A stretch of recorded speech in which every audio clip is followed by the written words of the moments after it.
Hi there, I'm Rod Bergeron, and welcome back to another quick and easy watercolor painting.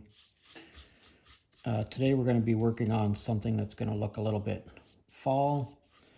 It's fall here in southern Ontario, so we're going to look at putting some bright, brilliant colors into our painting. Right now I've wet the top 2/3 of this page, and I've put some blue on here, and we're just going to let this all blend together. Okay, so I'm going to take this brush and I'm going to rinse it out really well,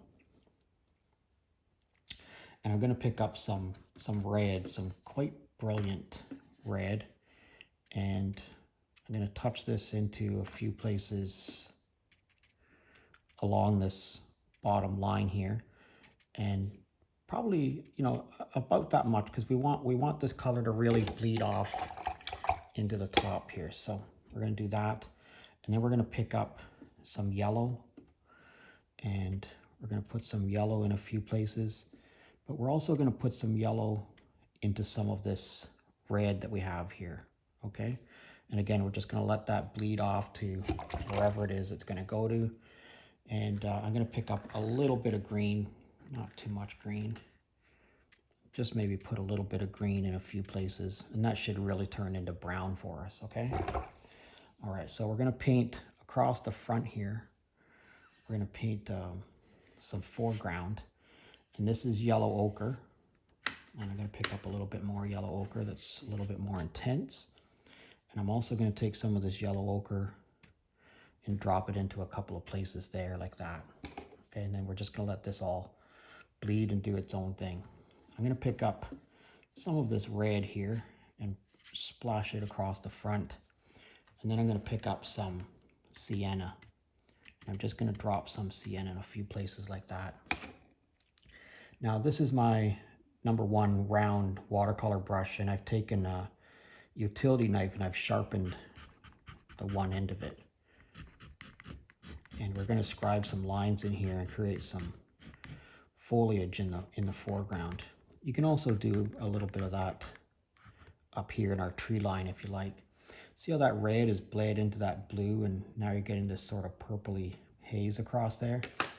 That's sort of exactly what it is that we're going for in this particular painting. All right, I'm going to rinse my brush out, and I'm going to pick up some blue, because we're going to make this all water across here. All right. Okay, so the objective is to touch this line with our blue and get this paint to run into the blue. Okay, so you don't want it to be too intense. You know, you want it to sort of be the same intensity as the sky, but you are going to drag this brush all the way across. Okay, so one long stroke. Here we go. Okay, and then we're going to go across here again to touch this. And now what you see is this color is bleeding down into that water. Okay, that's what we're going for in this particular painting. Now if you want to, I look at it and I think to myself, I could really punch up the color here a little bit. So I'm going to touch this red a little bit more, touch this red a little bit more, and then I'm going to rinse my brush out really well, knock most of the water off of it, and I'm going to pick up some yellow, and I'm going to put some yellow into a few places like that, and maybe even a little bit of yellow down here. Now we're going to do one last thing here. My little bag of salt. I'm going to drop some salt across the top of these tree lines and a little bit across the bottom here. Okay, and that's it. Now we just need this to dry. Don't try to do any more to it right now. Just let it completely dry. All right, this is why I love watercolor. Look at what's happened here. Look at this. Look at what's happened down here. And this tree line that's been created for us. Very cool. All right, I'm going to use my Sharpie pen, and I'm going to put in a water line or like a shoreline across here with my Sharpie pen. I'm going to double up both those lines. Now I'm going to put in some tall trees, some pretty tall trees. So I'm going to double up those lines. And just like that. And maybe another smaller one here. I'm going to do the same thing on the left-hand side. I'm going to put in taller trees. And then I'm just going to double up those lines.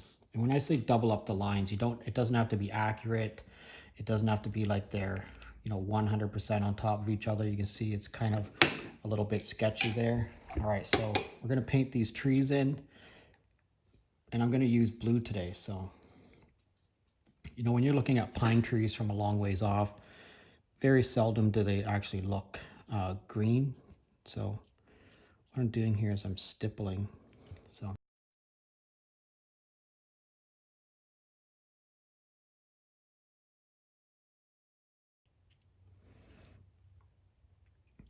okay, I'm not going to rinse this brush off. I'm going to touch this brush onto my Payne's Gray, pick up a little bit of Payne's Gray here, and I'm going to put sort of a rocky shoreline across there.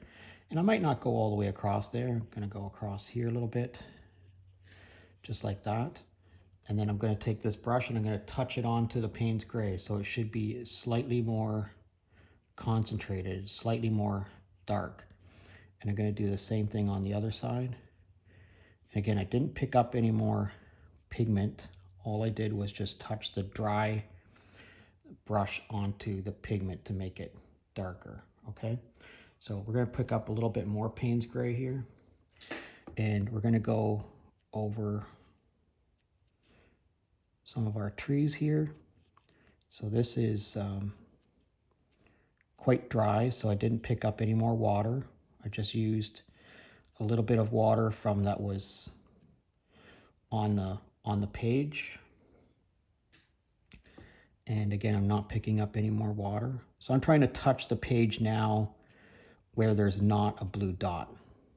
Okay, so I'm trying to touch the page either overlapping a blue dot or where there's not a blue dot.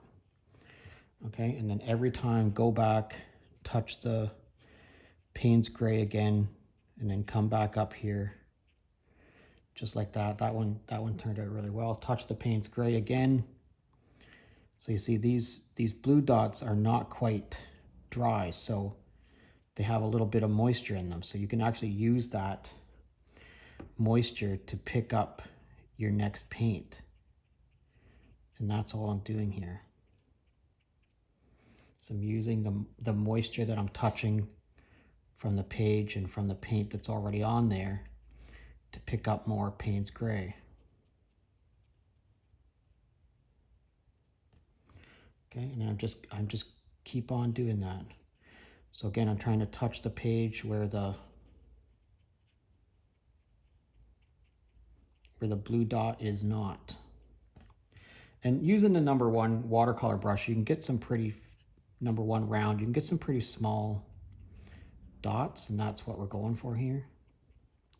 Now, of course, if you want to make your, you can go and touch your Payne's Gray again and, get some more Payne's Gray and install some more rocks across the front, or, make it paler if you like. All right, I think that turned out pretty well because we have this very nice bloom here that really looks like fall. And I'm going to take my little mat and put it on here and see what we get. All right, that's pretty cool.